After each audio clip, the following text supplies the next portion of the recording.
अस्सलाम वालेकुम। क्या हाल चाल है सबका। उम्मीद करती हूँ कि आप सब खैरियत से होंगे। आज के व्लॉग में मैं अपने किचन की डीप क्लीनिंग करने वाली हूँ। वो सारी रूटीन आपके साथ शेयर करूँगी। पहले तो मैं अपने किचन को रीसेट करूँगी, उसके बाद जो है आपको मिनी टूर दूंगी। मैंने फुल डिटेल में अपने किचन का टूर दिया हुआ है। अगर आप में से किसी ने मिस किया है तो वो मैं एंड पे लिंक कर दूंगी, तो वो जाके ज़रूर देखिएगा। एंड आई एम श्योर आप लोगों को बहुत सारे आइडियाज़ मिलेंगे वहाँ से और बहुत मोटिवेशन भी मिलेगी। जो लोग एवरीडे क्लीनिंग करते हैं उनको ज़्यादा डीप क्लीनिंग की ज़रूरत नहीं पड़ती, तो इसीलिए मैं बहुत कम अपने किचन को डीप क्लीन करती हूँ। मगर पिछला मंथ जो है वो हमारा बहुत ज़्यादा बिजी रहा है। पहले सभी के चाचू आए थे, फिर उन लोगों ने जाना था, फिर आयरा बीमार हो गई और मुझे जॉब पर भी जाना था 3-4 दिन, तो इस वजह से ये जो चीज़ें वो मेरे से इग्नोर हो रही थी। तो सबसे पहले जब आप किचन की क्लीनिंग स्टार्ट करते हैं तो जितनी भी चीज़ें वॉश करने वाली हैं वो आप सिंक में अगर एक तरफ कर लें तो आपको बहुत ज़्यादा हेल्प हो जाती है, क्योंकि फिर आपको पता होता है कि आपने कहाँ से स्टार्ट करना है और कहाँ पे ख़त्म करना है। एग बॉयलर जो है वो मेरा रोज़ यूज़ होता है और इसको हम लोग वॉश नहीं कर सकते जैसे कि इलेक्ट्रिक है, तो इस वजह से इसको मुझे स्पंज के साथ क्लीन करके तो मैं इस तरह टिश्यू से वाइप कर देती हूँ। जैसे जैसे मैं किचन क्लीन कर रही हूँ साथ साथ मैं आप लोगों को कुछ टिप्स भी देती हूँ। आप अपनी लाइफ में डेली क्विक क्लीन रूटीन बना लें। जैसा कि मैं रोज रात को ना स्टोव, काउंटर टॉप और जो सिंक है ना वो जरूर साफ करके सोती हूँ, ताकि जब मैं सुबह उठूं तो मुझे ज्यादा काम ना करना पड़े और किचन मेरा ऑलरेडी क्लीन हो। ये सब चीजें साफ करने में तकरीबन सिर्फ 10 मिनट लगते हैं, और जब आप ये 10 मिनट रात को लगा लेते हैं सुबह जब आप उठते हैं तो आपका दिन का जो स्टार्ट है वो काफी फ्रेश होता है। जो चीज़ें आपकी रोज़ इस्तेमाल होती हैं कोशिश किया करें कि उसको साथ साथ क्लीन कर लें। जैसे कि मेरा एग बॉयलर था वो एवरीडे इसी तरह क्लीन होता है, वो उसको मैं यहीं पे छोड़ देती हूँ क्योंकि वो एवरीडे यूज़ की चीज़ है। टोस्टर भी मेरा रोज़ यूज़ होता है, कभी मैं यूज़ करती हूँ कभी सभी यूज़ करते हैं। बच्चों को ज़्यादातर मेरी कोशिश होती है कि घी में ही दूँ। उसके बाद जो है आप डिक्लटर किया करें। जो चीज़ें यूज़ नहीं होती उन्हें हटा दें। अपनी पैंट्री को, अपनी कैबिनेट्स को महीने में एक दफ़ा ज़रूर डिक्लटर किया करें। जितनी भी एक्सपायरी चीज़ें होती हैं उनको निकाल दिया करें और जो होने वाली होती हैं उनको डोनेट कर दिया करें, ताकि अगर वो पहले किसी के काम आ सकें तो वो ज़्यादा अच्छा है। अपने किचन को जोनिंग सिस्टम बनाएं। किचन को छोटे छोटे जोन्स में डिवाइड करें। जैसा कि एक काउंटर जो है वो आप कुकिंग जोन बना लें, दूसरा जो है वो प्रेपिंग जोन बना लें, एक आप क्लीनिंग जोन बना लें। इससे काम जो है वो फास्ट हो जाता है और सामान जो है वो अपनी जगह पे रहता है। क्योंकि अगर आप ये रोज जगह चेंज करेंगे तो आपको क्लीनिंग में भी प्रॉब्लम होगी और जो चीजें हैं वो अपनी जगह पर नहीं रहेंगी, वो इधर इधर होती रहेंगी।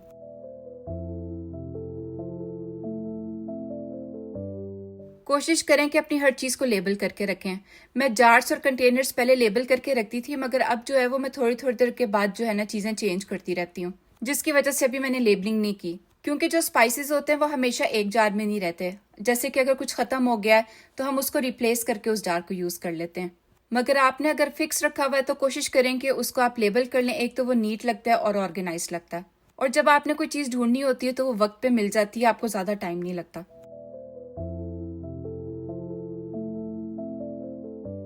उसके बाद है clean S U cook. Cooking के साथ साथ डिशेज जो है ना और काउंटर अपने साफ किया करें।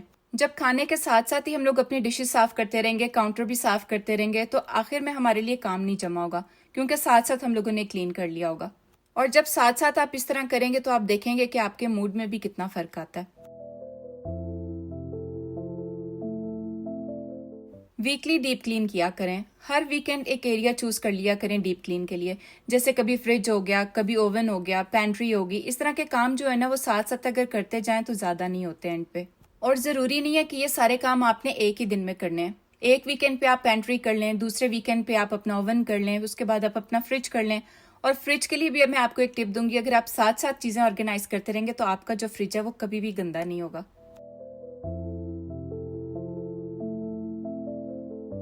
अपनी चीज़ों को ऑर्गेनाइज रखें। बास्केट्स यूज़ करें, ड्रॉअर ऑर्गेनाइजर्स आते हैं वो यूज़ करें, ताकि जो आपकी छोटी छोटी चीज़ें ना वो अपनी जगह पर ही रहें। मैं जब आपको आगे मिनी टूर दूंगी तो उसमें मैं दिखाऊंगी कि मैंने अपने ड्रॉअर के अंदर भी जो है ना वो छोटे छोटे से ऑर्गेनाइजर्स रखे हुए हैं। और मैं हमेशा एक चीज़ पे फोकस करती हूँ कि आप अपने बजट के अकॉर्डिंग चलें। ज़रूरी नहीं है कि आपने किसी महंगी जगह पर जाने और ऑर्गेनाइजर्स लेके आने हैं। अगर आप बाहर रहते हैं कहीं तो आपके पास डॉलर स्टोर होंगे, और कुवैत में जो है वो 100 फिल्स वाली शॉप होती है। तो एंड आई एम श्योर कि पाकिस्तान में भी ऐसा कुछ ना कुछ ज़रूर होता होगा। और अगर नहीं भी है तो आप इसको खुद डीआईवाई भी कर सकते हैं। जब आप क्लीनिंग कर लें तो कोशिश किया करें कोई कैंडल जला लिया करें, या आपके पास अगर कैंडल नहीं है तो कोई परफ्यूम रख लें, कोई स्प्रे रख लें, जो एंड पे आप किया करें और उसके बाद आप देखेंगे कितना अच्छा फील होता है। और अगर आपके पास ये चीज़ें नहीं है तो मैंने आपको DIY एयर फ्रेशनर भी बनाने सिखाए हुए हैं, और अगर आपसे मिस हो गए तो आप जाके मेरे व्लॉग्स में देख सकते हैं। जब आपने सिंक साफ करना हो तो लेमन स्लाइसेस या विनेगर वाटर से सिंक क्लीन करती हूँ मैं।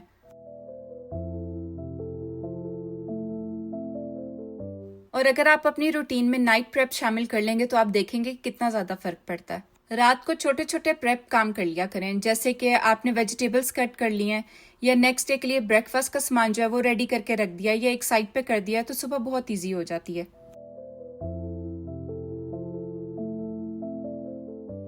जब आप अपने किचन काउंटर्स क्लीन करते हैं तो जो उसके ऊपर चीज़ें रखी होती हैं हम लोगों ने डेकोरेशन के लिए, वो हम लोग अक्सर भूल जाते हैं क्लीन करना। तो जब आप वीकली क्लीन किया करें तो इन चीज़ों को भी लाजिम एक दफ़ा क्लीन कर लिया करें। मेरे घर में कुछ चीज़ें ऐसी हैं जो तकरीबन रोज़ यूज़ होती हैं, जैसे कि एग बॉयलर है, टोस्टर है और एयर फ्रायर तो मेरे घर बहुत ज़्यादा यूज़ होता है, क्योंकि कोई भी चीज़ अगर हमने फ्राई वाली होती है तो हम लोग एयर फ्रायर के अंदर ही बनाते हैं। मैं फ्राइड आइटम्स बहुत कम बनाती हूँ, तो जो चीज़ रोज़ यूज़ हो रही है उसको क्लीन भी रोज़ करना बनता है। अगर हम लोग अपनी चीज़ों का ख्याल नहीं रखेंगे तो ये वक्त के साथ साथ ख़राब होती जाएंगी, और अगर साथ साथ क्लीनिंग होती रहेगी तो इनकी लाइफ डबल हो जाती है।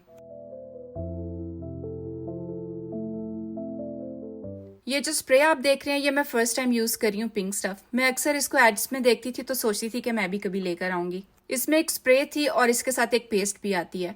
मैं पेस्ट लेना चाहती थी मगर वो नज़र नहीं आई, तो जिसकी वजह से मैंने ये स्प्रे ले ली है। ये मल्टीपर्पज़ क्लीनर था। अगर मैं इसका ऑनेस्ट रिव्यू दूं तो ये मुझे इतना अच्छा नहीं लगा। इससे अच्छा है कि आप ग्लास क्लीनर के साथ क्लीन कर लें या सिंपल सोप एंड वाटर के साथ क्लीन कर लें। जब हम कुकिंग करते हैं तो हमारी जो कैबिनेट्स हैं उनके नीचे भी काफ़ी ज़्यादा ग्रीस जम जाती है, और ख़ास तौर पे जो कैबिनेट्स पास पास होती हैं उन पे तो बहुत ही ज़्यादा होती है। वैसे तो इसको वीक में एक दफ़ा मैं क्लीन कर लेती हूँ, मगर जब मैं ज़्यादा खाना बनाती हूँ या कोई दावत वगैरह होती है तो मेरी कोशिश होती है कि इसको साथ ही मैं क्लीन कर लूँ। जहाँ पे ओपन किचन होते हैं वहाँ पे आपको माइक्रोवेव, ओवन और स्टोव जो है वो क्लीन रखना पड़ता है, क्योंकि अगर आपका किचन साफ भी होगा और ये चीज़ें अगर साफ नहीं होंगी ना तो आपका किचन में अच्छी लुक नहीं आएगी। तो जब मैं माइक्रोवेव क्लीन करती हूँ तो मेरी कोशिश होती है कि उसको मैं साइड से ओपन करूँ। इसके ऊपर जब हाथ के निशान बन जाते हैं तो मुझे बिल्कुल भी अच्छे नहीं लगते। जैसा कि आप सबको पता होगा कि समर वेकेशन चल रही है और बच्चे जो हैं आजकल अपनी मर्जी कर रहे हैं किचन में। वैसे तो मैं बच्चों को बताती रहती हूँ कि हर चीज़ को आप लोगों ने आराम से जैसे निकाला उधर ही रखना है, और माशाल्लाह मेरे बच्चे इस चीज़ को फॉलो भी करते हैं। मगर फिर भी बच्चे हैं तो कभी जब इनका मौका लगता है तो ये अपनी मर्जी करते हैं। और वैसे भी पिछले दिनों मैं इनको कुछ नहीं कह रही थी, क्योंकि मुझे पता था कि मैंने ये सब चीज़ें निकालनी है और दोबारा से क्लीन करनी है, क्योंकि यहाँ पे मुझे क्लीन किए हुए, वैक्यूम किए हुए इस ड्रॉर के अंदर काफ़ी टाइम हो गया था। तो पहले जो सब चीज़ें मैं निकालूंगी, आप देख रहे होंगे मैंने ड्रॉर्स के अंदर कितने तरह के ऑर्गेनाइजर्स रखे हुए हैं, और ये सारे ऑर्गेनाइजर जो हैं वो मैंने डॉलरामा से लिए हुए हैं। ये वैक्यूम भी वही है जो मैंने भी आपको थोड़े दिन पहले अपने व्लॉग्स में दिखाया था। उसके साथ इस तरह की छोटी छोटी सी अटैचमेंट्स आती हैं जिससे बहुत ईजी हो जाता है क्लीन करना। तो इसी तरह से मैंने बाकी के जो ड्रॉर्स थे वो भी क्लीन किए थे। वीडियो सिर्फ एक ही की बनाई है, क्योंकि अगर मैं सबकी बनाती तो वीडियो काफ़ी लंबी हो जाती। साथ साथ क्लीनिंग के, ऑर्गेनाइजिंग के आप ये देखा करें कि कोई चीज़ अगर आपकी रीफिल करने वाली है तो साथ ही कर लिया करें, क्योंकि जो काम हम लोग पेंडिंग पे छोड़ देते हैं वो हमेशा पेंडिंग पे ही रहते हैं। तो अगर आप साथ साथ करते रहेंगे तो आपकी लाइफ भी आसान हो जाएगी और आपको दोबारा से करना नहीं पड़ेगा। ये जो भी मैं रख रही हूँ ये सैंडविच बैग्स इसमें आप रख सकते हैं, जिनको हम जिप लॉक भी बोलते हैं। और अगर आपने जिप लॉक नहीं भी डालें तो इसमें कोई ना कोई चीज़ आराम से फिट हो जाती है। स्पून्स के लिए, अपने फोर्क्स के लिए, नाइफ्स के लिए भी मैंने एक अलग से ऑर्गेनाइजर रखा हुआ है। उसके बाद जो है मेरी जो कुछ चीज़ें जो मैं दावत में यूज़ करती हूँ या बहुत कम या कभी कभी यूज़ होती हैं, एक ऑर्गेनाइजर के अंदर मैंने वो सेट की हुई है। अब आगे जो है मैं आपको अपने किचन का मिनी टूर दूंगी, क्योंकि क्लीनिंग जो है वो काफ़ी हद तक मैंने कर ली हुई थी। जब बच्चे स्कूल में होते हैं तो मेरा जो ड्रॉर्स या मेरी जो चीज़ें होती हैं वो इस तरह से ऑर्गेनाइज रहती हैं।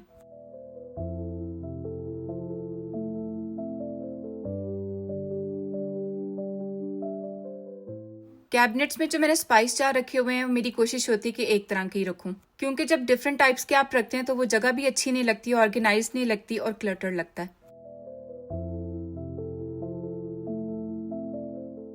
ये जो ऑर्गेनाइजर आप देख रहे हैं ये भी मैंने डॉलरामा से लिए हुए हैं, और इसके अंदर मैंने उस तरह की चीजें रखी हुई हैं जो बहुत कम यूज होती हैं। सेम उसी तरह का ऑर्गेनाइजर मैंने उसके साथ रखा हुआ है जिसमें मैंने अपनी टीज रखी हुई हैं। चाय के साथ मुझे डिफरेंट काइंड ऑफ टीज भी बहुत अच्छी लगती हैं। फिर उसके साथ ही एक और ऑर्गेनाइजर है, जो मसाले मेरे रोज यूज होते हैं वो मैंने यहाँ पे रखे हुए हैं। और इसी तरह का एक और बिन है जो मैंने अपनी पेंट्री में रखा हुआ है, और उसमें वो मसाले हैं जो रोज यूज नहीं होते।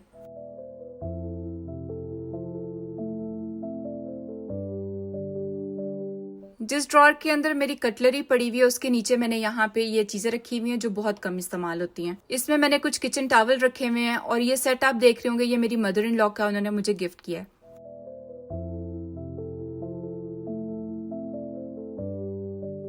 उसके नीचे वाले ड्रॉर के अंदर मेरे जितने भी प्लास्टिक कंटेनर्स होते हैं और जो राइस कुकर है वो रखा हुआ है, और उसके साथ ही मैंने लंच बैग भी रखे हुए हैं, मगर लंच बैग की जो जगह वो मैं चेंज करती रहती हूँ।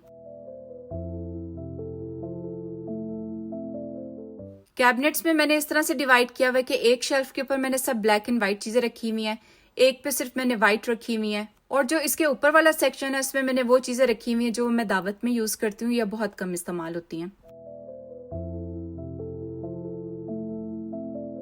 इस वाली कैबिनेट के अंदर मैंने वो बर्तन रखे हुए हैं जो मेरे डेली यूज होते हैं। इसमें से जो बर्तन है वो सिर्फ मैं या सभी इस्तेमाल करते हैं। बच्चों के लिए मैंने अलग से सेक्शन बनाया हुआ है जिसमें मैंने बच्चों की सब चीजें रखी हुई हैं ताकि बच्चे जो हैं वो दूसरी जगहों पे हाथ ना लगाएं और बर्तन ना गिरें।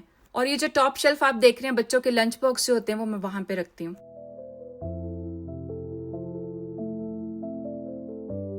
ये एरिया जो है ये मेरे किचन सिंक के नीचे वाला एरिया है, उसको भी आप देख रहे होंगे कि मैंने किस तरह से ऑर्गेनाइज किया हुआ है।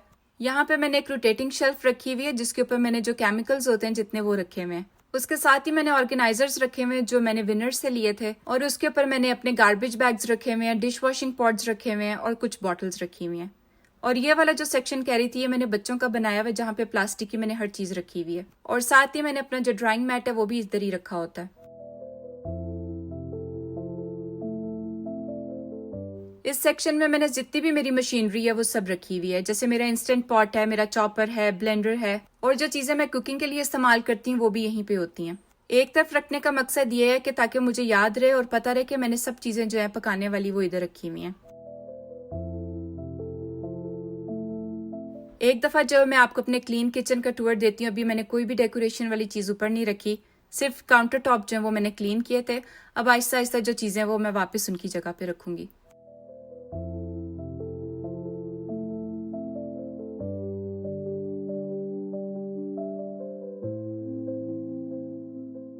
पहले मैंने सोचा कि थोड़ी सी सेटिंग चेंज करती हूँ, तो मैंने अपने कटिंग बोर्ड को इस तरह से उठा के चूल्हे की साइड पे रख दिया था, मगर मुझे ये कन्वीनियंट नहीं लग रहा था क्योंकि यहाँ पे मैंने नाइफ्स रखी होती हैं और ये चीजें जो ये कम इस्तेमाल होती हैं, जो नाइफ्स हैं वो ज्यादा इस्तेमाल होती हैं, तो दोबारा से मैंने इसकी सेटिंग चेंज कर दी थी।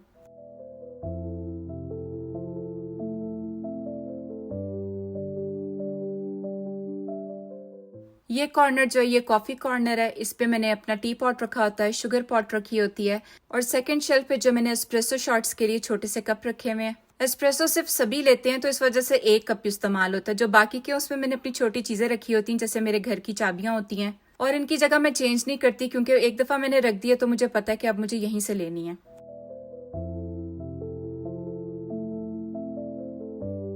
उसके साथ ही मैंने यहाँ पे नेस्प्रेसो कॉफी मशीन रखी होती है। ये कॉफी मशीन हमारी तकरीबन रोज यूज होती है तो इसको मैं रोज क्लीन करती हूँ।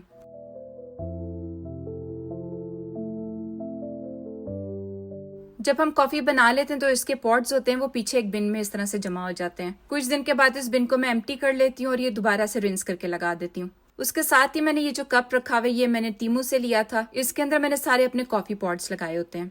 तो चीजें सारी मैंने सेट कर ली थी। अब आगे मैं आपको अपना पूरा किचन दिखाती हूँ जो मैंने क्लीन किया है, और आप लोग मुझे बताएं कि आप लोग अपने किचन की डीप क्लीनिंग कब करते हैं, वीकली करते हैं, मंथली करते हैं, या एवरीडे इस तरह क्लीन करते हैं कि आपको डीप क्लीन की जरूरत ना पड़े। मुझसे कमेंट बॉक्स में जरूर शेयर कीजिएगा।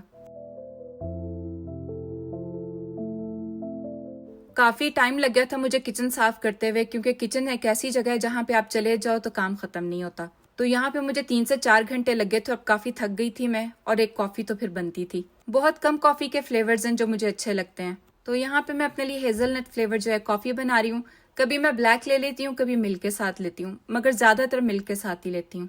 और अगर आप मेरे रेगुलर व्लॉग्स देखते हैं तो आपको पता होगा कि कॉफी से ज्यादा मुझे चाय अच्छी लगती है, मगर इस टाइम पे मेरा चाय बनाने का दिल नहीं कर रहा था क्योंकि किचन मैंने क्लीन कर लिया था, और जब क्लीन किचन होता है तो फिर मेरा कुछ भी करने का दिल नहीं करता। तो ये था मेरा आज का व्लॉग। आई होप आप सबको पसंद आया होगा, और अगर पसंद आया है तो इसे लाइक करना मत भूलिएगा, और अगर अभी तक आपने सब्सक्राइब नहीं किया तो प्लीज़ मेरे चैनल को सब्सक्राइब करें, और एक छोटा सा कमेंट ज़रूर किया करें। मुझे बहुत अच्छा लगता है आप लोगों के कमेंट्स देखकर। आज के व्लॉग के लिए इतना ही। अगले व्लॉग में मिलेंगे इंशाल्लाह। तब तक के लिए अल्लाह हाफिज़।